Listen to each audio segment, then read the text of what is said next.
Hey, it's Brett with Brett and some books. We are continuing The Lion, the Witch, and the Wardrobe, Chapter 7. There is the illustration. Looks like a mole. A day with the beavers. While the two boys were whispering behind, both the girls suddenly cried, "Oh!" and stopped.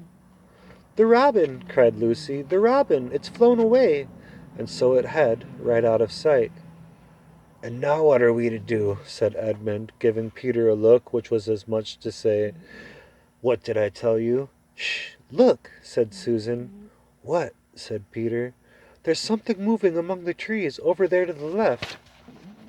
They all stared as hard as they could, and no one felt very comfortable. "There it goes again," said Susan presently. "I just saw it that time too," said Peter. "It's still there. It's just gone behind that big tree." "What is it?" asked Lucy, trying very hard not to sound nervous. "Whatever it is," said Peter, "it's dodging us. It's something that doesn't want to be seen."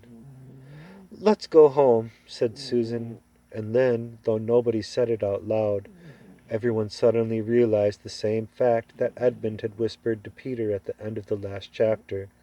They were lost. "What's it like?" said Lucy. It's a kind of animal," said Susan, and then, "Look, quick, there it is." They all saw it this time, a whiskered, furry face, which had looked out at them from behind a tree. But this time it didn't immediately draw back. Instead, the animal put its paw against its mouth, and just as humans put their finger on their lips when they are signaling you to be quiet, then it disappeared again. The children all stood, holding their breath.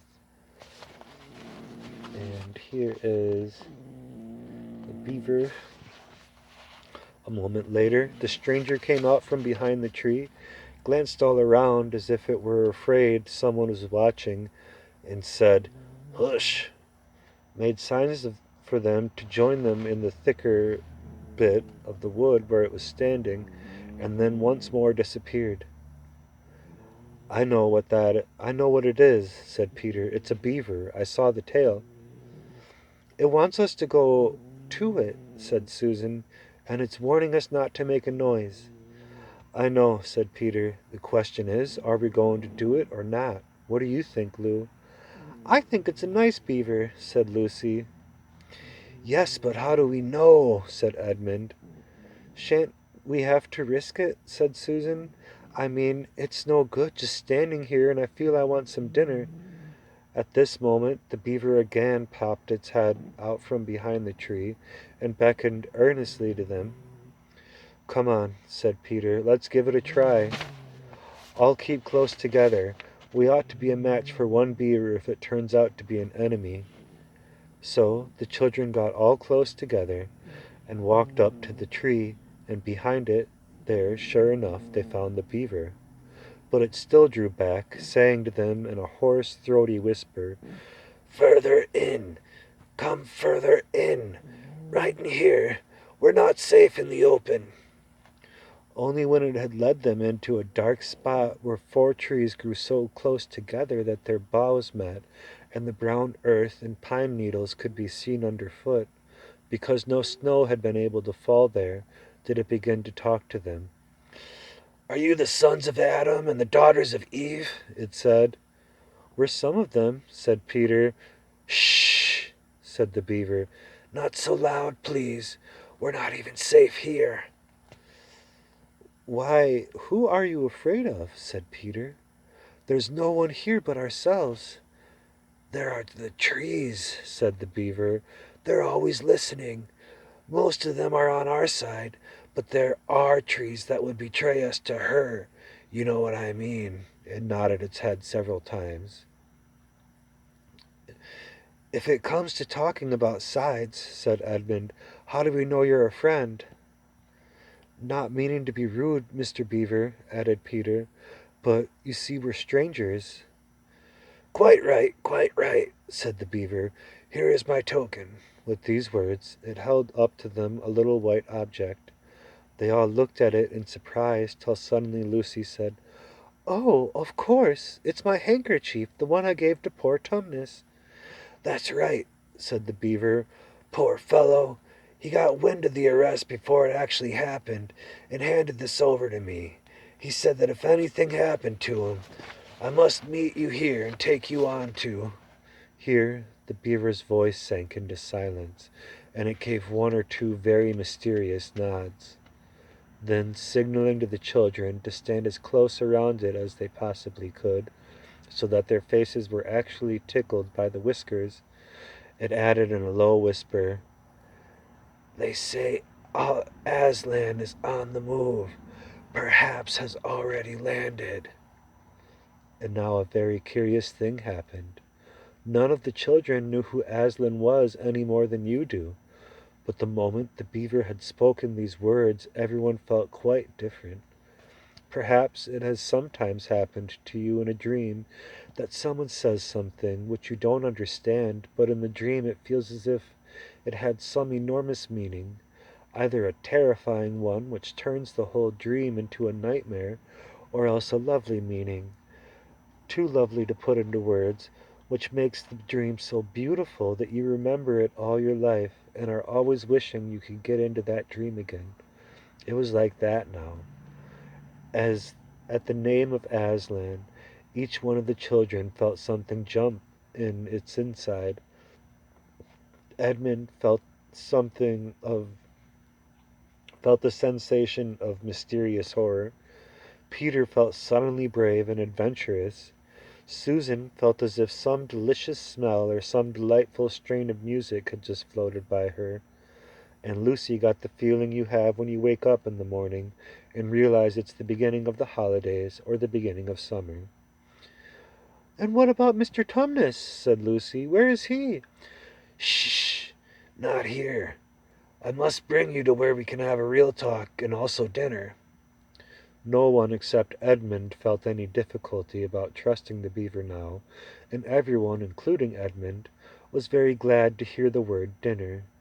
They therefore all hurried along behind their new friend, who led them at a surprisingly quick pace, and always in the thickest parts of the forest, for over an hour. Everyone was feeling very tired and very hungry when suddenly the trees began to get thinner in front of them, and the ground to fall steeply downhill. A minute later, they came out under the open sky, the sun was still shining, and found themselves looking down on a fine sight. They were standing on the edge of a steep, narrow valley at the bottom of which ran, at least it would have been running if it hadn't been frozen, a fairly large river. Just below them a dam had been built across this river, and when they saw it, everyone remembered that of course beavers are always making dams, and felt quite sure that Mr. Beaver had made this one. They also noticed that he now had a sort of modest expression on his face, the sort of look people have when you are visiting a garden they've made, or reading a story they've written. So it was only common politeness when Susan said, "What a lovely dam!" And Mr. Beaver didn't say hush this time, but merely a trifle, and it isn't even really finished." Above the dam there was what ought to have been a deep pool, but was now, of course, a level floor of dark green ice. And below the dam, much lower down, was more ice, but instead of being smooth, this was all frozen into the foamy and wavy shapes in which the water had been rushing along it at the very moment when the frost came.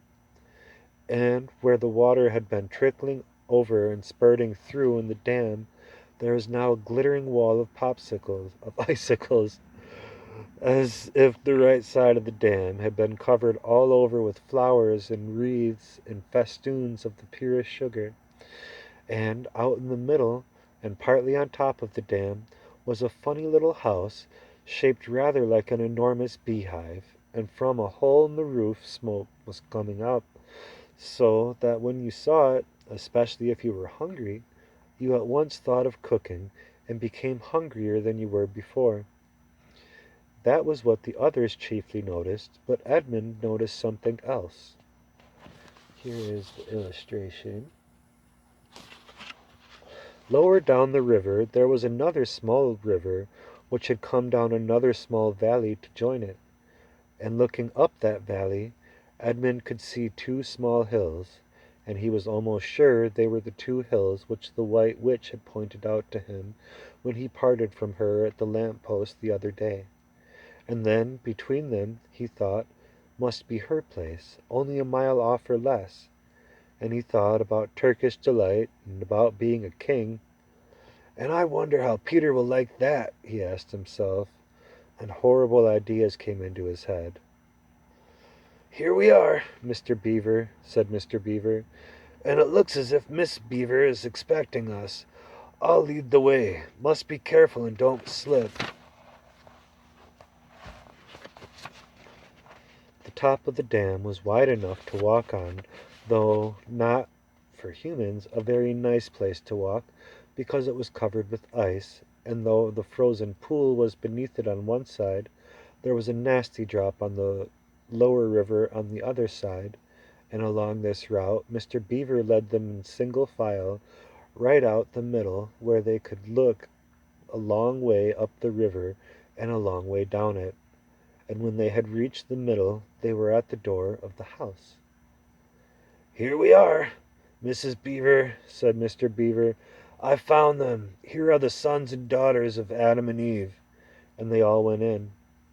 The first thing Lucy noticed as she went in was a burring sound, and the first thing she saw was a kind-looking old she-beaver sitting on the corner with a thread in her mouth, working busily at her sewing machine, and it was from that the sound came. She stopped her work and got up as soon as the children came in. "So you've come at last," she said, holding out both her wrinkled old paws. "At last! To think that ever I should live to see this day. The potatoes are on boiling, and the kettle singing, and I dare say, Mr. Beaver, you'll get us some fish." "That I will," said Mr. Beaver, and went out of the house. Peter went with him, and across the ice of the deep pool, where he had a little hole in the ice which he kept very open every day with his hatchet, they took a pail down with them. Mr. Beaver sat down quietly at the edge of the hole. He didn't seem to mind it being so chilly, and looked hard into it. Then suddenly shot in his paw, and before you could say Jack Robinson, had whisked out a beautiful trout. Then he did it all over again until they had a fine catch of fish. Meanwhile the girls were helping Mrs. Beaver to fill the kettle and lay the table and cut the bread and put the plates in the oven to heat and draw a huge jug of beer for Mr. Beaver from a barrel which stood in the one corner of the house, and to put on the frying pan and get the dripping hot. Lucy thought the Beavers had a very snug little home, though it was not at all like Mr. Tumnus's cave. There were no books or pictures, and instead of beds there were bunks, like on board ship,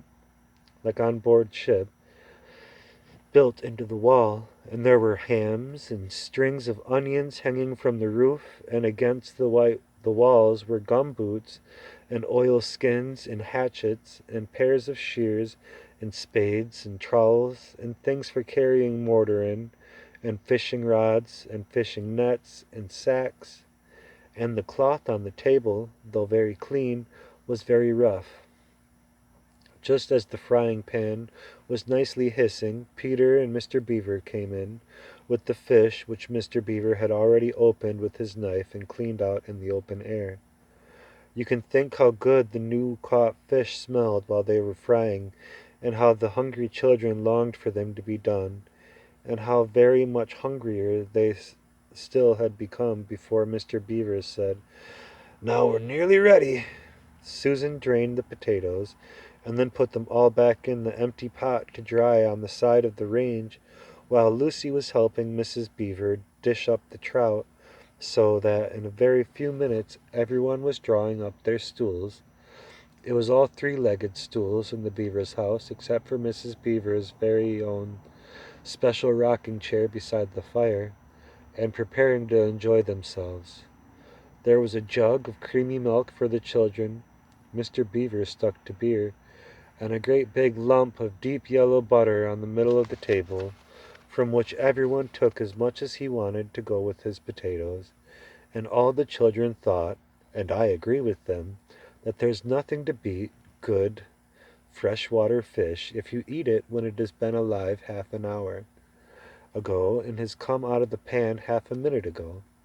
And when they had finished the fish, Mrs. Beaver brought unexpectedly out of the oven a great and gloriously sticky marmalade roll, steaming hot, and at the same time moved the kettle onto the fire, so that when they had finished the marmalade roll, the tea was made and ready to be poured out. And when each person had got his or her cup of tea, each person shoved back his or her stool so as to be able to lean against the wall and give a long sigh of contentment. And now, said Mrs. Beaver, pushing away his and now, said Mr. Beaver, pushing away his empty beer mug and pulling his cup of tea toward him, if you'll just wait till I've got my pipe lit up and going nicely, why, now we can get to business. It's snowing again, he added, cocking his eye at the window. That's all the better, because it means we shan't have any visitors, and if anyone should have been trying to follow you, why, he won't find any tracks. And that's the end of that chapter.